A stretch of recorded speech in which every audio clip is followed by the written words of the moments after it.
புதுச்சேரியில் மின்துறையை தனியார் மயமாக்கும் விவகாரத்தில் ஆளும் அரசு இரட்டை வேடம் போடுவதாக அதிமுக மாநில செயலாளர் அன்பழகன் குற்றம் சாட்டியுள்ளார். புதுச்சேரியில் செய்தியாளர்களை சந்தித்த அவர், உண்மையில் மின்துறை தனியார் மயமாக்கப்படாது என அரசு முடிவெடுத்தால் அதை ஏன் நீதிமன்றத்தில் தெரிவிக்கவில்லை என்று கேள்வி எழுப்பினார். மேலும் இவ்விவகாரத்தில் நீதிமன்றத்தில் ஒரு நிலைப்பாடு, சட்டமன்றத்தில் ஒரு நிலைப்பாடு எனும் வகையில் ஆளும் அரசு செயல்படுவதாகவும் அதிமுக மாநில செயலாளர் அன்பழகன் குற்றம் சாட்டினார்.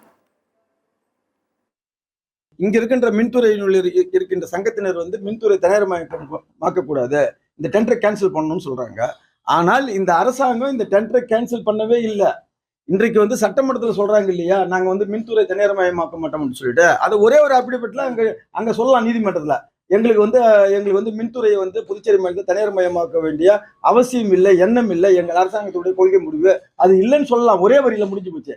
ஆனால் நீதிமன்றத்துல மின்துறை தனியார்மயமாக்கப்படுவதற்கு உரிய வழக்குல வாய்தா மேல வாய்தா வாங்கி கொண்டிருக்கின்ற இந்த அரசு சட்டமன்றத்துல இன்றைக்கு பொய்யான தகவலை எடுத்துக்கூறீங்க. எங்களுக்கு மின்துறை தனியார்மயமாக்க வேண்டிய அவசியம் எங்களுக்கு இல்லைன்னு சொல்றீங்க. அப்ப இது பிஜேபியினுடைய அரசாங்கத்தினுடைய இரட்டை வேடத்தை காட்டுகிறது.